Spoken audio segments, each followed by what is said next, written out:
Next up is our moderator. She's a colleague and a friend from Texas, Pia Arrhenius, Vice President and Senior Economist at the Federal Reserve Bank. Pia, come join us. Help me welcome Pia Arrhenius.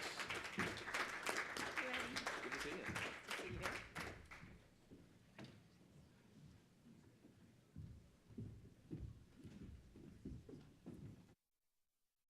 We're really excited to be here this morning. This is, of course, the best panel. Just putting that out there. I'm so excited about it because, of course, I'm more of a researcher, and so I come at the question of immigration more from the academic or research angle. But I wanted to say that really the reason I think this is such an important panel is because as I've studied immigration across countries, I've found really U.S. has been historically the model for immigrant integration. And I think the reason for that is because of the labor market, because we absorb these immigrants into the labor market. And I think that's the best way to bring immigrants into the fiber of American society. And so it's just so important how our labor market works and how our employers work in employing our immigrants, giving them jobs and giving them the opportunity to learn the language, to become Americans. So it's just really, there's nothing more important in terms of, for immigrants to feel a part of American society. So with that, on that note, I'll get started. I think you know who the guests are on this panel, and I'll start with Kathleen from the Walmart Foundation. Kathleen, it says here, as a major employer, I say as the major employer of the United States. I think you're the biggest private sector employer. We are just so curious about the insights you have on the immigrant workforce at Walmart, the contributions they make, and also what are the special needs and challenges that you face? Yeah. Well, immigrants play a vital role not only in our associate base, but as customers of Walmart. And it's been our experience that kind of inflow of talent and people is great for business in both ways, for our people and our customers. We have been focusing for a while on the role that retail can play in creating on-ramps to employment in the American job force. And that's very true for immigrants as well. And often people will come in from another country. They might be quite credentialed wherever they came from, but they haven't made the transition into our system. And so being able to attach to the workforce and start somewhere and then move up is really important and something we really focus on. And then what we try to do is bring people in and then help build their skills through our Pathways program, through leadership academies, to access to other things like Rosetta Stone, which we offer all of our employees. We've had 70,000 people complete that to learn English or sometimes even other languages. Access to education, so we have had a partnership with APU. And that's been very helpful to help people come in and then get new skills to move up. And so just one example just is illustrative of this. Jamal Almamar came from Egypt in 2009. He actually had degrees from Egypt, but those didn't carry into the US. People didn't recognize those. So he started at Walmart in the Garden Center in one of our stores in Michigan as an associate, sales associate. And he went online and he did the APU graduate course in business, got his degree. And we ended up promoting him into Bentonville. He's now a replenishment manager in Arkansas at our home office. His children, one of them has been awarded a dependent scholarship, so it's kind of paying on to that generation as well. And that's the kind of success story that we're really trying to build. And as I said, it's wonderful for our own talent base as well as our customer base. Oh, yeah, I can understand that. And I hadn't even thought about them as customers, but of course you're right. That's a very important angle. Tim, as president and CEO of Chobani, I would like you, Chobani has a very unique story in the immigration story, and I'd like you to tell it. Talk to us about how Chobani, obviously is more, with locations more in rural areas, perhaps less so in urban areas than many other employers. How do you struggle to fill the positions that you have open, and how do you draw on the immigrant workforce to do that?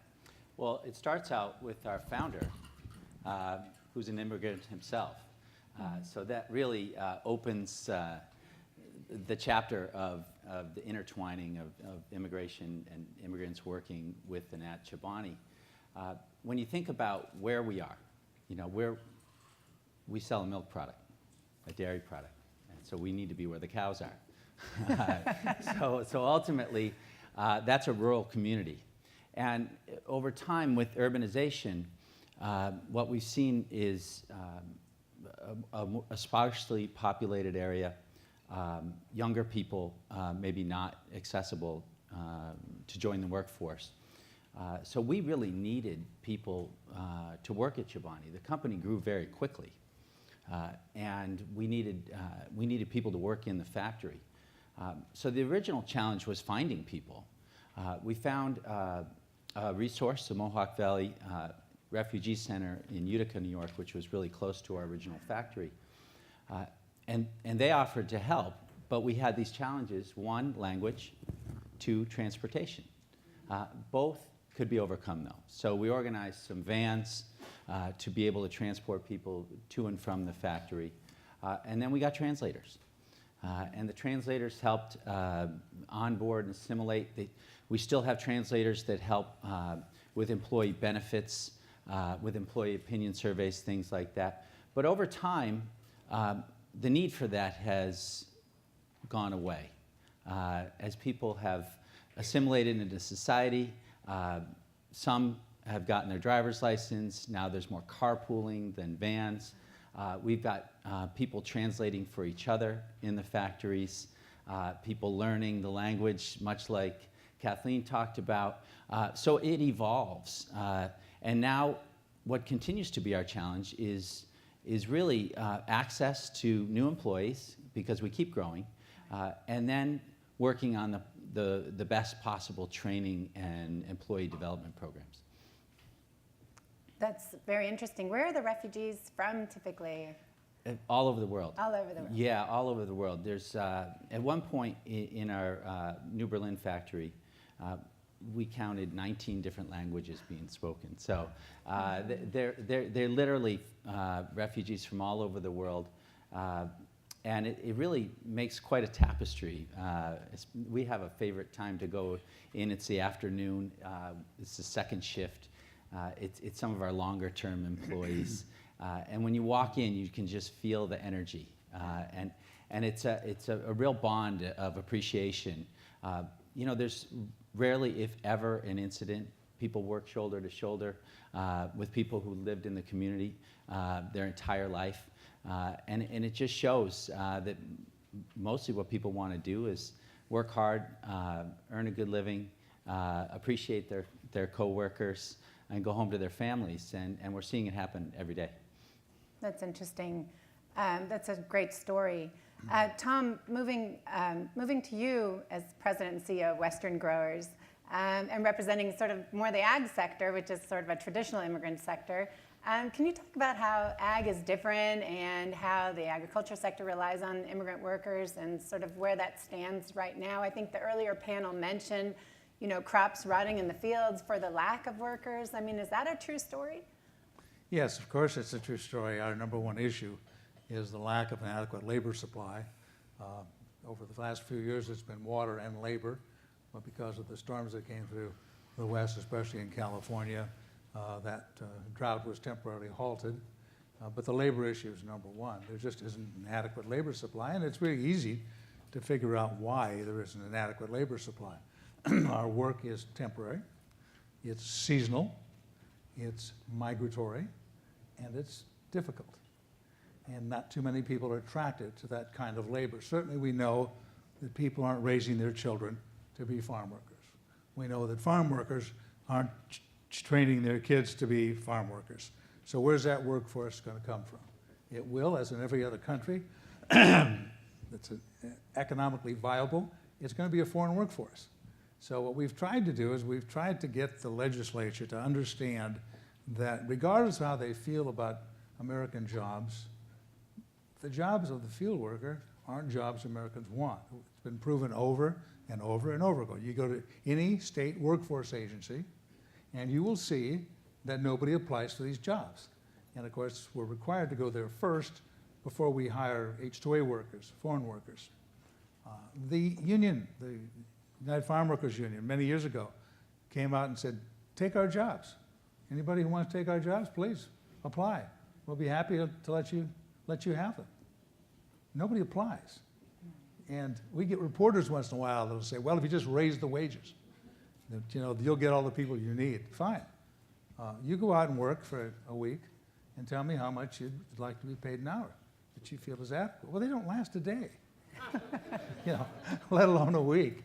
And they admit there's absolutely no price they would accept, a wage they'd accept that would compensate for the difficulty of the work. So let's just be honest and say we have to have a foreign workforce, and let's try and make it reasonable to be able to obtain a legal, stable workforce and get the politics the heck out of it. Because for us, it's not a political issue.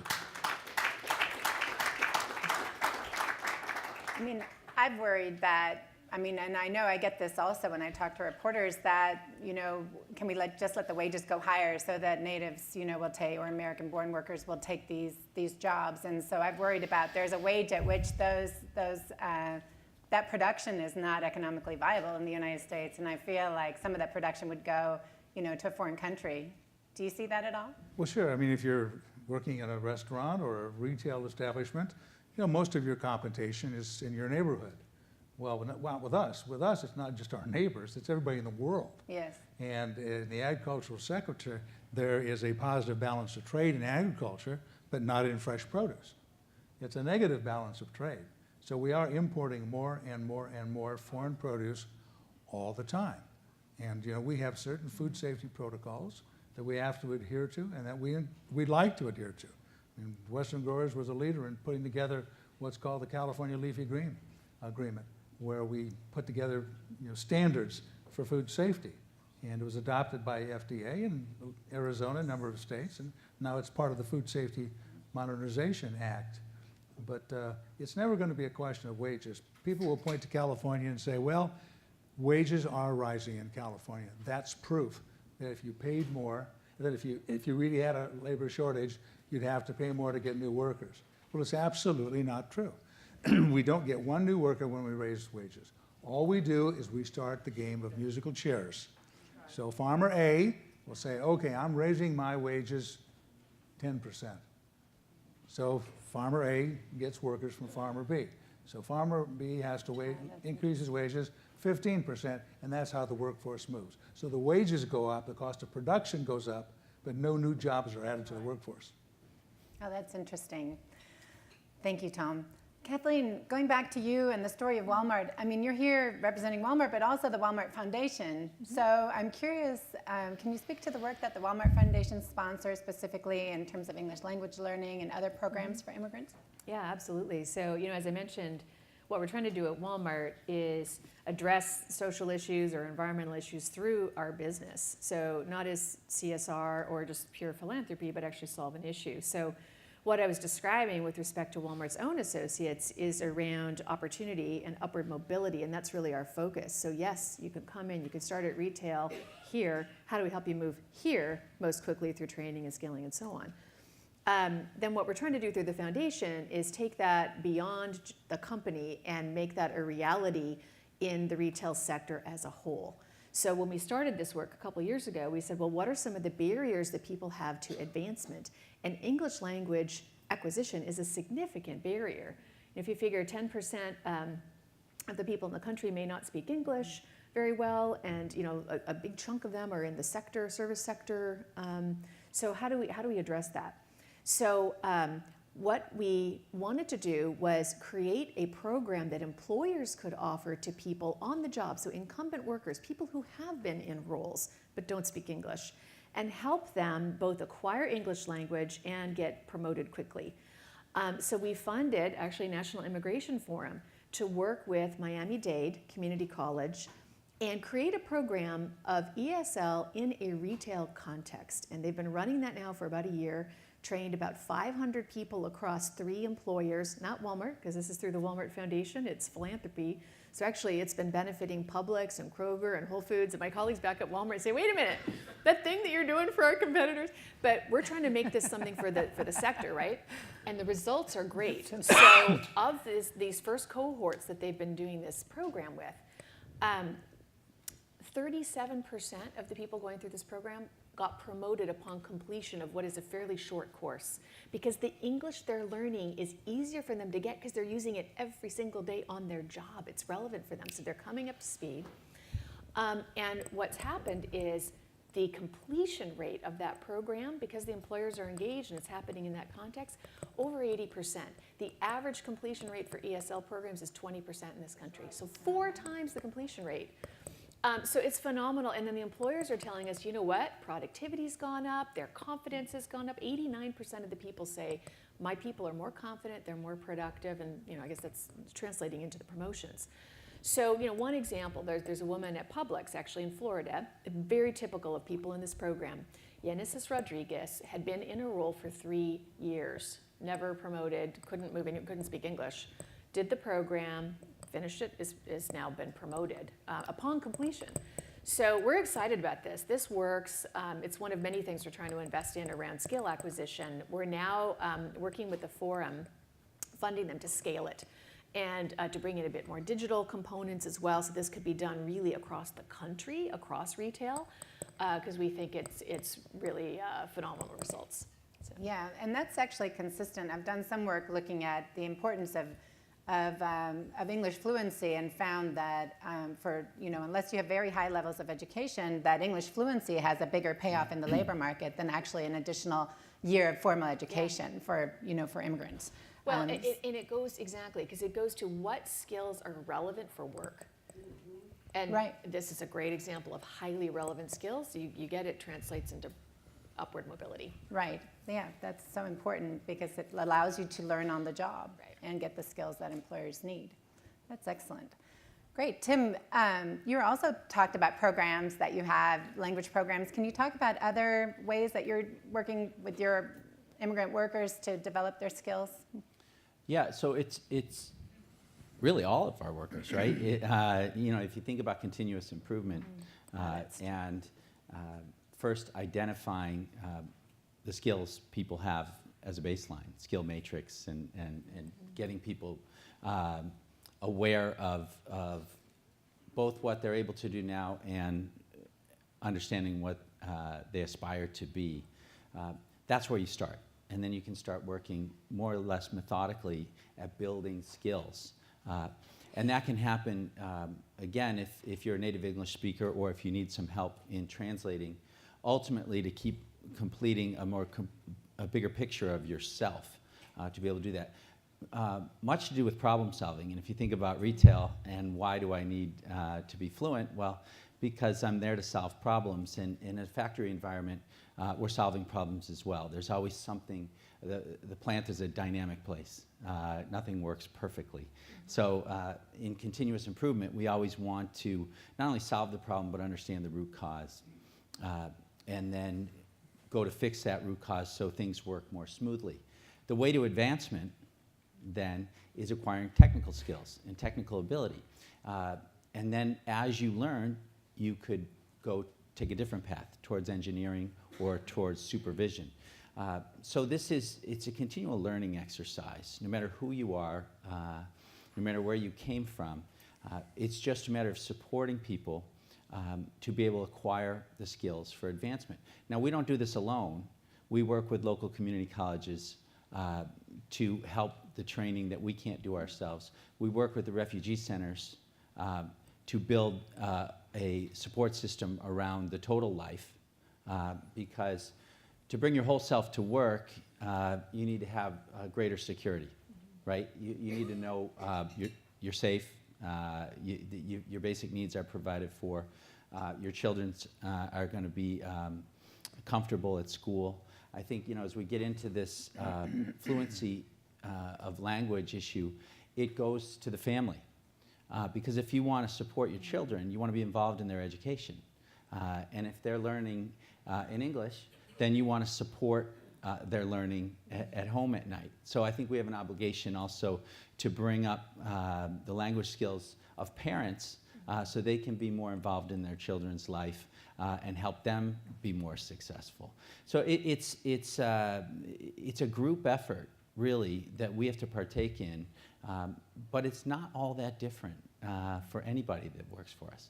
Well, of course, you raise an excellent point. I mean, we're focusing on immigrants, but of course, as an employer, you're looking at all your workforce and seeing how you can improve their skills and retain them, given the problems we have finding workers, especially in rural it's true. areas. I mean, retention is a very big issue.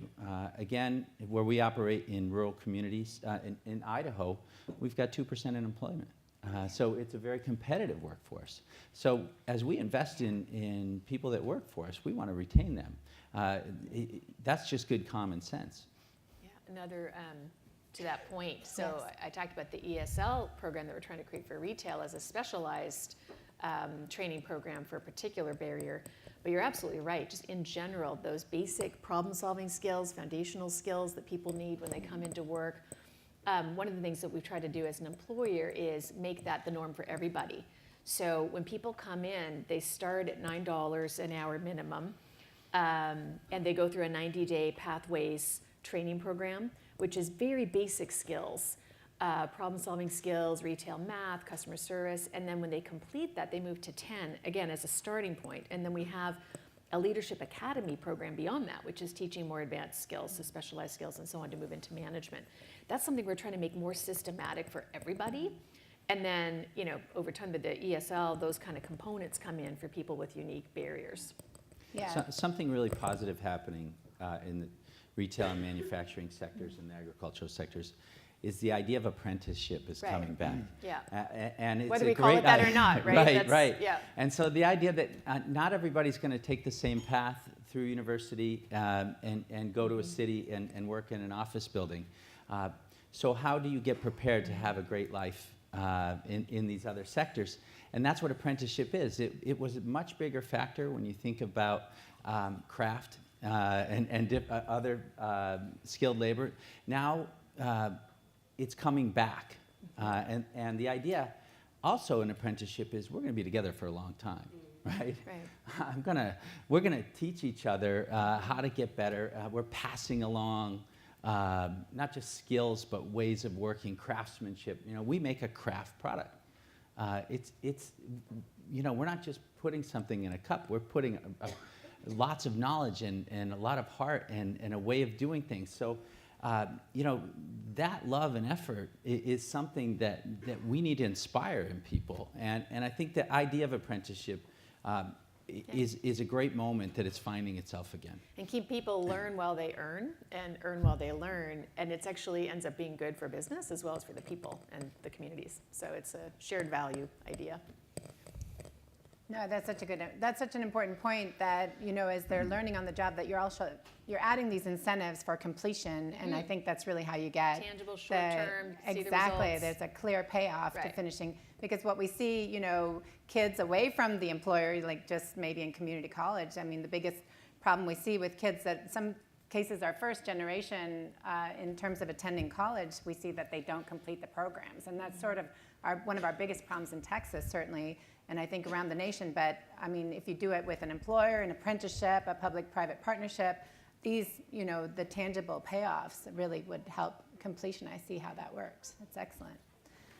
So Tom, there's sort of this picture of labor shortages, and you know, we're certainly hearing more about them just in general in the service sector. You've been hearing about them for a long time in the ag sector. So I was asking you earlier, I mean, I worry about this production going offshore and losing this business, but you know, I have a good friend, famous ag economist, Phil Martin, who always tells me, don't worry, Pia, they're gonna substitute technology for workers in ag. And so, you know, it's okay if the immigrants stop coming, because we'll just get, like, you know, tree shakers that make the apples fall and things like that. Was that a vision of the future? Well, first let me say I'm very proud to disagree with most of what Phil Martin says. He said if we raise wages, we'd have more workers. Yeah, he says that He's too. finally changed his mind on that issue. But on the technological side, we're never going to replace all of our workers. But we realize the reality is the government isn't going to solve our problems. And if we want to be farmers, we're going to have to go out there and try and help solve our problems ourselves. So Western growers, we represent over 50% of all the fresh produce in the country, both conventionally grown and organically grown. we have a very large workforce. California itself has 400,000 or 500,000 farm workers. So we created 2 years ago the Western Growers Center for Innovation and Technology in Salinas, California, which is one of the largest growing areas in the country and provides a lot of the fresh vegetables for the country. And we put the center there so that it was sort of equidistant between the Bay Area and the Silicon Valley, where you have a lot of venture capitalists who are interested in developing and investing in new technologies. And our center is devoted to agricultural technologies. So we built the center with the idea that we'd get some of these startups, these young entrepreneurs who had remedies, potential solutions for both our water shortages and our labor shortages and food safety and crop protection, and you name it. Whatever technology is going to advance the way we can grow, harvest, and pack our food. And we built it, not very big, but we were hoping to have like 30, 35 companies come in on occasion and use a desk and the internet, and we do a lot of training for them there. But the real key is to get them mentored by the farmers who are in the Salinas area or in other areas. So he says, okay, I've got a technology, but I don't know if it's going to work. So we try and arrange to have a pilot program in the field where one of our members will say, okay, I'll give you X number of acres that I'm going to use your technology on, and we'll see if it's commercially viable. If not, let's find out how we tweak it so that it becomes commercially viable. Well, we've got about 50 companies now in the center. The technology is absolutely marvelous. I mean, they're doing everything they can to preserve water. On the mechanization side, it's very difficult because we're talking about highly perishable crops. And how do you know when they're ripe? And how do you avoid bruising them? And how do you mechanically harvest a strawberry? These things are very difficult to do. And there are members who are very large operators who have the financial wherewithal to develop proprietary technology. So if they want to invent a lettuce harvesting machine or a weeding or a thinning machine, they've got $500,000, $2 million, whatever it takes to develop it on their own. We want to see technology for the middle-sized and the small farmers who can't afford that. So we want this to be not proprietary, but we want it for everything. That was my next question, because when Phil tells me that, going back to Phil Martin, I always worry that the small farmers, how do they mechanize? How do they come up? How do they design new technology? I mean, I feel like this is just another force in the economy that's going to push the little guy out. That's one of the things we're working on, is trying to make that technology available. So we've created a fund with some others where we actually invest in these small startups so that they can provide that technology to the small farmer and the medium-sized farmer, and not just the largest farmers. And we do represent the largest produce farmers in the country, possibly in the world. So that's very important to us. We're having an annual meeting in November, and we've taken from the television show Shark Tank, and we've developed an Ag Sharks. So we'll bring maybe a half a dozen Mixing your companies in, metaphors. and they'll talk about their innovations. And then we'll have a group of possible investors who are willing to put up to $250,000, say, into one company, or maybe 50,000 into 5 different companies to help develop that technology. And so we're trying to engender a lot of interest, not just from the venture capitalists, but also from agriculture itself, to try and help these people develop their technologies so that they will be able to afford that technology. What's your favorite example of that when you talk to audiences of a water-saving or labor-saving innovation? I mean, what do you throw out there? Well, I have so many favorites, and, Oh, do you? and since they're all tenants of ours, we don't like to prefer one over the other. Oh. But there's a lot of mechanization that's going on that's been very important, a lot of water-saving devices. And one thing that's been very interesting is taking vegetable production and taking the food waste and creating a natural fertilizer out of that food waste. And I think that's just a wonderful idea, and that's something that's always appealed to me, as being very practical and and very Yeah, I think- environmentally sound. I think it's a very strong point. It's where will the technology go? And will it go to the harvesting, or is it going to go in other areas? And water's one of the key issues we saw these last 5 years with the drought, and we see water scarcity issues around the world. But waste issues as well, so the purity of the land, and having technology solve land and ocean waste issues will probably be more attractive in the short run than possibly harvesting, because there's great need. We see every day more evidence of rapid destruction of our land and water, and that's really where the technology needs to go. I'd like to personally see it also go towards worker safety. And worker conditions, Yeah. right? Yeah. Because to your point, there's certain aspects that a human can harvest strawberries like no machine can, probably for the foreseeable future, Right. but could we do things that would make those jobs more attractive, more appealing, more Yeah. comfortable? Well, we're a very unusual trade association in that over half of our employees work for our health insurance company. So we created a health insurance company so that farm workers would have health. So our members said, we want to have health insurance for our folks that work for us. And so we created that 57, 58 years ago to do that. But we also have other insurance we sell, like workers' comp. And so as part of workers' comp, we do safety training for the employees so they'll understand better about how to keep themselves safe. We teach them, sexual harassment training, because there's a lot of that goes on with women in the field, and there are more studies that show that that's becoming prevalent. And it's important for us to make sure that doesn't happen. And so we want to get that sort of training to them at the same time. So there are just so many aspects in which we need to help educate our farm workers and the foremen who manage them, and sometimes are part of the problem, as well as executives who are the owners and senior staff. Yeah, that makes sense. And Tim, this must touch you too, because I mean, you depend on the dairy farmers, as you were saying, and I know they face labor shortages as well. Very much so, and we're only as viable as we have milk supply. And so, and we really, we've got a competitive business. As Kathleen can attest to, no one wants to pay more for anything. So we need an appropriate supply of milk, and it needs to be at an appropriate price. And we depend on the dairy farmers to be able to do this, and the dairy farmers are under very rough conditions. Dealing with a workforce that is challenged in all the areas we've talked about and the first panel. So if you take something like safety, one of the ways to create a safer work environment is to record and report anything.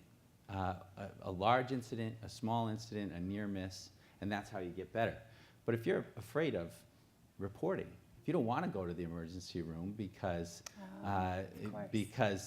it could put you at risk, then not only do you put yourself at harm and you can't get healthier, we lose time with you in the workplace, and we don't learn on how to make a safer work environment. So this is the first topic really relates to this topic, and especially on the dairy farms, where we really depend on those workers for an adequate supply of milk, and they're well paid. So we go back to the issue of it's not wages, right? $14 an hour is the starting wage on a dairy farm, and people aren't lined up to go to work there. So it's an extremely important issue for us. Finding the workers to work the dairy farm, making that a safe and sustainable place, making sure that we continue to improve the environmental conditions around the farm. All of this ties right back into what we're able to do then to go create our product coming out of that. That's a really interesting point. Kathleen? Well, so we've talked a lot about immigrants in our workforces. Another big source of opportunity that businesses can create is sourcing. And so we do a lot of sourcing from women-owned businesses, from other diverse suppliers, many of whom are immigrants. So One example, there's a woman named Veronica Moreno who in Atlanta started selling tortillas, like literally on the street corner. She was a great tortilla maker. And as she started to expand her business, we began to source from her. She's now one of our largest tortilla suppliers, Olay Tortillas. And she herself employs thousands of women and others. So I think that's another thing for businesses, is making that a deliberate initiative, which again creates huge value for the business, right? It brings us innovation, it brings us relevant product for our customers. We find that the margins from these products that we're sourcing from diverse suppliers and the growth rates are higher than the rest of our assortment. And there are so many knock-on effects for society. Yeah, I think that's one thing that's certainly, and having you guys here is a great example of sort of the spillovers and the knock-on effects in terms of, we start with, the people who pick the crop and then develop it into a product, you sell the product. And then I always like to remind people that the most important, at the end, as consumers, we're all beneficiaries of immigration, and I think we forget that. And we talk a lot about the labor market impacts of immigration and so forth, and fiscal impacts, but at the end of the day, it really is the consumer that's the big beneficiary. And it's moving beyond a zero-sum mindset to say, look, it makes sense that if you have a flow of talented people, you're going to grow the economy and grow the pie for everyone, whether they're associates or customers or what have you. Yeah, it's amazing. We operate in 2 different rural communities. One that's thriving. And why is it thriving? And it starts on the dairy farm. And there's a housing boom there, and you can barely get a hotel because they're all booked. And that all started on the dairy farm, and it has a lot to do with what we've been able to create, processing that dairy into yogurt. And then another community in rural upstate New York that was revitalized. You could almost say saved as homes and farms were being foreclosed on. And that whole way of life is maintained now. But again, because of a relationship with immigrants and refugees. Yeah, no, that's great. Okay, everybody, get your questions ready. Write on your cards on your table, and let's start the Q&A. I think we're going to have a polling question using one word. How do immigrants make the lives of Americans and their families better? So, those are the answers that are coming in. Oh, great. Okay. Excellent. Okay, so as we wait for you guys to write your questions and turn those in, let me do the last round, really, that I had written down here. I want you to talk about, Kathleen, you can start, just more generally, diversity and the diverse workforce. I mean, what does it mean to you? What does it mean to Walmart? Mm-hmm. Well, to us, it means that if you have people with diverse ways of thinking, diverse backgrounds, and so on, all the studies show you get better problem solving, more creativity, better outputs, and so on. And that diversity can come in so many forms. It could be ethnicity, gender, sexual orientation, you name it.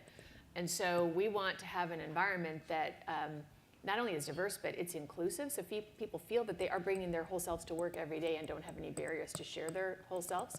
So it's something we've been working on for a while. We have about 30% of our officers are women, over 20% people of color. We'd like it to be higher. We'd like those numbers to actually reflect the population. So obviously we're not there yet, but it's pretty good compared to Fortune 500 averages. And we start with a pipeline that is reflective of society. So like most companies, we have this attenuation. So we're working really hard not to have that attenuation, so that we have women and people of color in positions of leadership all the way through. Obviously, that includes immigrant population as well as native-born people. And I've given a bunch of examples of how we think about that. But our experience has been, as that diversity has increased, our performance is pretty good as a company. We're one of the biggest companies. We've had 10 consecutive quarters of comp sales increases. Our e-commerce business is thriving, and we think it's because of the strength of our associate base. It's a big part of it. Great, thank you. All right, well, I've got some questions, so I think we can get started. They're pretty sophisticated questions that I think reflects our sophisticated audience. So Tom, starting with you, what is the numerical disparity between the number of farm workers needed and those allowed in on H-2 visas? Well, there's no cap on H-2A Right. visas right now. So I think it's somewhere around 160, 170,000. It's increased a lot Right, in right recent now, years. well, what's happening now is without any labor supply, with the fact that foreigners are finding better jobs, especially in Mexico, in their home country, where they speak the language, where they have their families, and they have other economic opportunities, they're not coming over the way they used to. Mexico itself Right. is importing farm labor. People who are here Oh, who right, from Guatemala. yeah, Yeah. who are falsely documented, are saying, well, I don't want to be deported, so I'm just going to go back now. And so they're leaving. So the shortage has gotten more dramatic all the time. And when it becomes dramatic like that, you have to look and say, okay, what's our real need going to be? So if you say there may be 1.2 million who are here without proper documentation, and how many visas are you going to have? Well, the legislation we've seen recently looks like about 500,000. Now, that doesn't include H-2A workers, so you can add the H-2A workers onto that, but they've broadened the definition of agriculture to including a lot of industries that weren't in the definition before. So there's going to be a more dramatic call on these H-2C visas, or whatever we end up with, H-2A visas, than there ever was. So the fact is, there's no reason for us to have a cap, because we don't want to hire more people than we need. I don't think either of you hire more people than you need. That's just not an economic model that's sustainable. So why they would think we would do that is just absurd. There's no need for a cap, never has been. So what are you guys pushing for? What's Western growers pushing for when they meet with lawmakers on this reform? On the cap? Yeah, or in general. Yeah, in terms of your labor Well, supply I mean, we issues. have, first of all, we want to take care of our existing workers. We want to make sure that they can remain here legally, whether it's path to legalization or path to citizenship. We'll let the politicians decide that in whatever way they can decide it, if they can decide it. But we do want to protect our existing workers and their families that are here, because they're the backbone of our industry. And I think we owe them at least that for the wonderful work they've done for us and for the country. That makes a lot of sense. So we're working on that.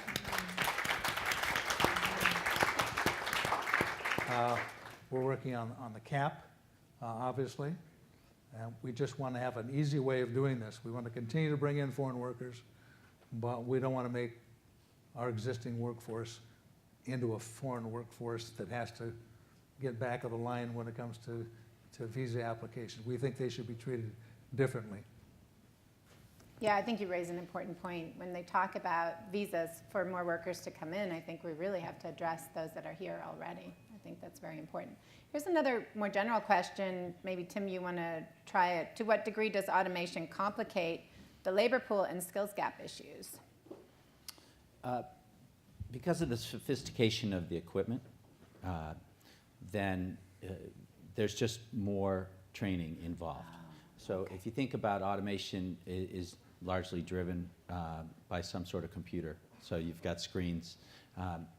So it's not only the technical skills able to work the machinery that's in front of you, but then to monitor it and to get data out for improvement. So it's just more training. It's more skill building, more development that works with the automation. We've seen an incredible amount of automation already happen in the last 25 years in the factory environment. We're actually now, I think you're going to see more automation happen in the office environment at a more rapid rate than you are in the factory environment. I think we've seen much of that happen already in factories.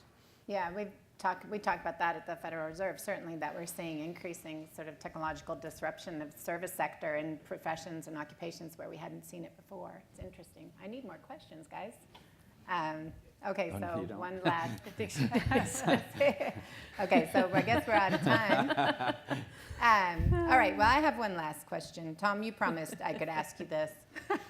I've been doing a lot of work on E-Verify, and I know that E-Verify and a national mandate making, electronic verification of workers' authorization to work is, being considered in Congress.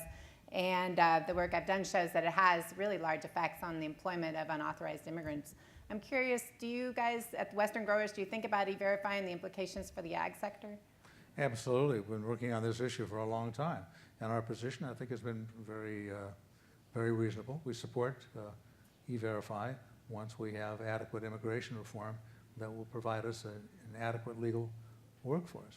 So we believe we should get to the point where we don't have to hire people who are here illegally, that we've created the laws that will enable them to come through the front door, so we don't have to waste a lot of time and put them at risk going through the back door. Makes sense to me. Well, thank you all so much. What a great panel.